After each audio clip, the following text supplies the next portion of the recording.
Mesmo dizendo durante toda a campanha que não guarda rancor e que não usaria o governo para atacar a oposição, o presidente Lula revelou durante uma entrevista à TV 247 que sente mágoa por sua prisão.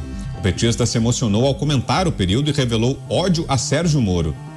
Quantas vezes eu deitava naquela cama e ficava de barriga para cima, olhando o teto.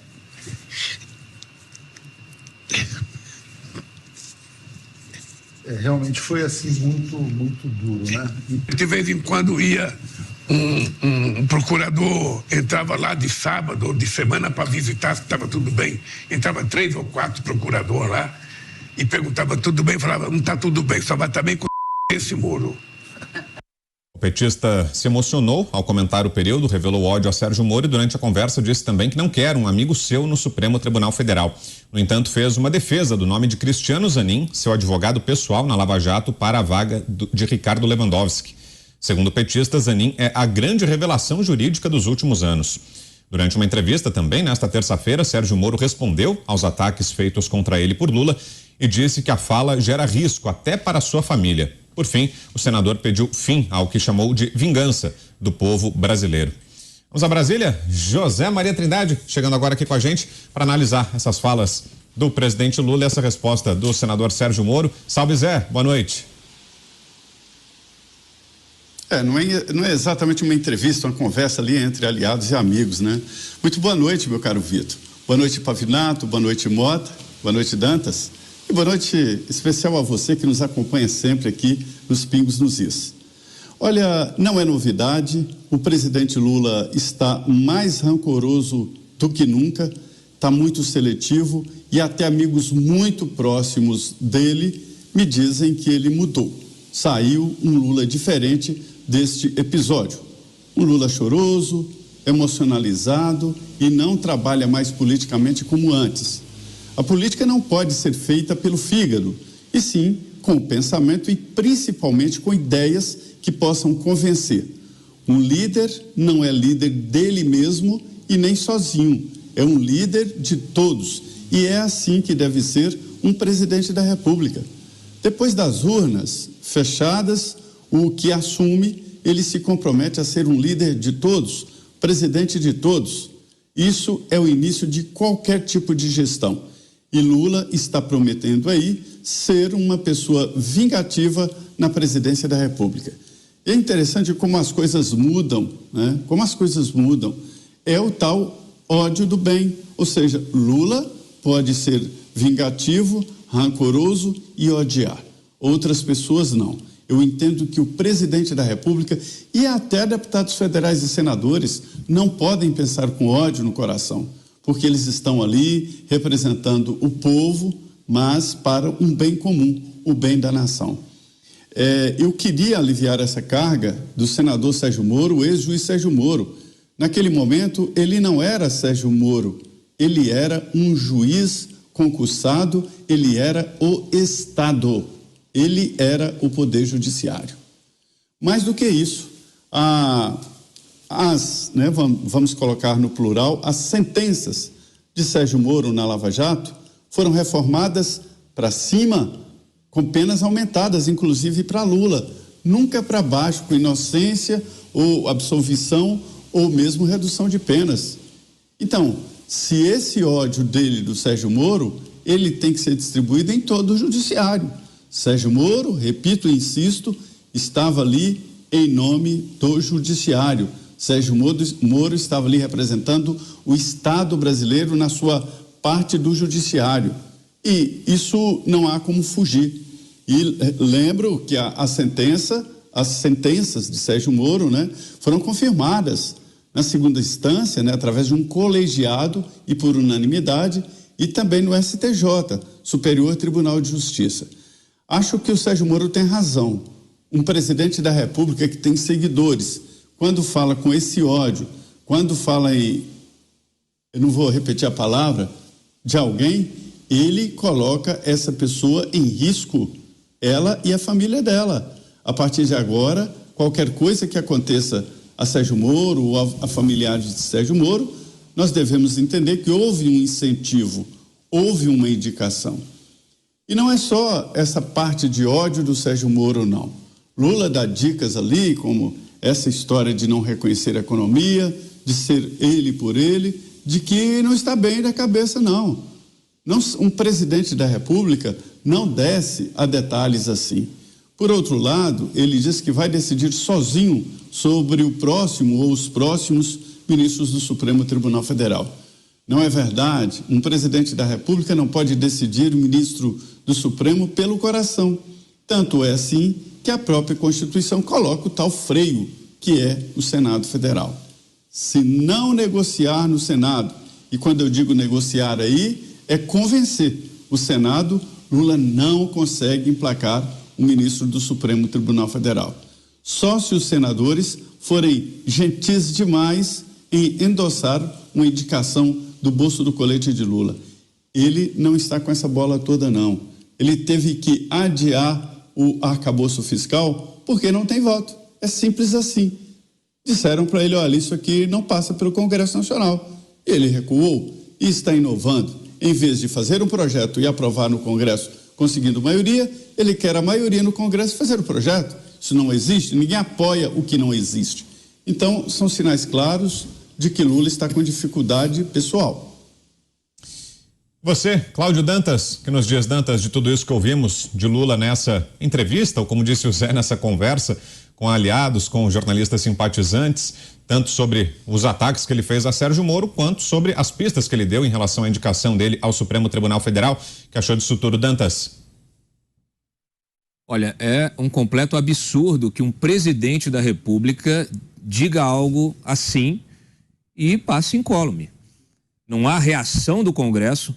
Isso aí deveria dar um processo de impeachment. Por quê? Porque ele está admitindo e vai fazer e está fazendo uso da máquina pública, do cargo, da função de presidente da República para uma vingança, para uma vendetta pessoal. Se ele falasse isso em qualquer outro momento, seria uma reação dele emocional. Mas não, ele falou isso dentro do Palácio do Planalto, na condição de presidente da República, aí por uma entrevista para uma imprensa amiga, né?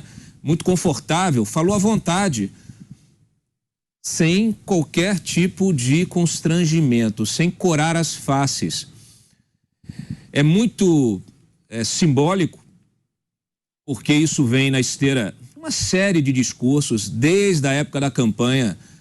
Lula subiu ao palanque diversas vezes e fez um discurso raivoso, cheio de ódio, mas que o seu marketing e a sua militância identitária conseguiram transformar numa narrativa de amor, de defesa da democracia. Lula nunca foi um democrata. Lula tem um DNA autoritário. O PT, ele é hegemônico, ele tem tendência a implementar a sua própria visão de mundo. E isso não é política. Isso não é política. Isso está longe de ser política. E essa visão, ela está contaminando todas as áreas do governo. Não escapa nenhuma. Vai da área cultural até a economia, como a gente falava aqui antes de entrar no ar, ainda no YouTube. Está transformando, trazendo esse embate do bem contra o mal. Nós temos superioridade moral sobre qualquer outro interlocutor da República, sobre qualquer outro partido, qualquer liderança partidária, qualquer parlamentar, qualquer agente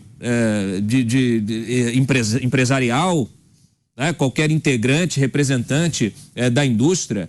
O que vale para o PT, o que vale para o Lula é a sua visão de Brasil, sua visão de mundo, que é uma visão absolutamente distorcida. É preciso que o Congresso se erga, não fique omisso como esteve nos últimos anos. Ele precisa se erguer, precisa convocar ministros do Lula, como fez agora, está fazendo agora com Flávio Dino, precisa representar o governo, precisa pressionar o Supremo Tribunal Federal. O Senado precisa se fazer ouvido. Não pode, Rodrigo Pacheco não pode ignorar declarações como essa. É inacreditável que que se diga algo assim em qualquer país civilizado. Se o presidente da República diz que quer ferrar um suposto adversário e só se tornou adversário, Moro só se tornou adversário porque a defesa de Lula, sem qualquer condição técnica de rebater, de desmontar a acusação, de refutar a acusação do Ministério Público, construiu uma narrativa pública de embate, de perseguição política, de uma grande conspiração que naturalmente não poderia envolver apenas o Sérgio Moro, teria de envolver todo o Ministério Público, a Receita Federal, desembargadores, a segunda, a terceira instância, auditores fiscais, Dantas. perícias, peritos, teria de envolver todo mundo, o que é impossível. Nós sabemos de tudo que está no processo, conhecemos as sentenças todas que foram dadas. Vamos ouvir também o Thiago Pavinato e o Roberto Mota, pela ordem. Com você, Pavê. Vamos lá, gente. Nenhuma revelação. Eu achei que a revelação era aquele grupo de pagode do Chão de Pilares. Mas eu fico mais assustado mesmo quando eu vejo que os gritos que mais me ofenderam ao longo do segundo turno do pleito eleitoral foram os odiosos gritos de o amor venceu. Já ouvi, fascista, se acostuma que o amor venceu. Na mesma ordem de faz o L, o amor venceu é a tônica. Eu já vi jornalistas escrevendo, acabou a grande noite do fascismo. Coitados, o que nós vemos aí é o líder que fala como Mussolini falava. Basta você pegar todas as biografias de Mussolini, você vai encontrar mais pontos de identificação de Mussolini com Lula do que com qualquer outro político que já foi presidente do Brasil. É um desafio. Você duvida? Pegue todas as biografias, você vai se sentir lendo nos arroubos de grandiloquência, de magnanimidade, ouvindo falas do presidente atual do Brasil. Quando o Lula diz que ele quer, vamos usar outra palavra, feder o Sérgio Moro, aí você que está me ouvindo, você troca o primeiro E da palavra por O, mas eu vou falar feder, né? Eu só vou ficar tranquilo quando eu feder o Sérgio Moro. Ele falava isso para os procuradores que iam visitá-lo enquanto ele estava num colchão de barriga para cima, sem fazer nada, com procuradores indo lá aos montes dizendo: o senhor está bem?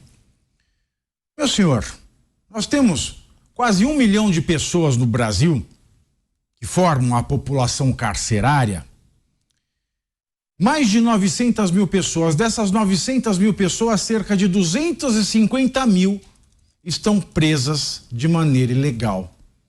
São presos provisórios que já deveriam estar soltos e que às vezes sequer tiveram audiência de custódia.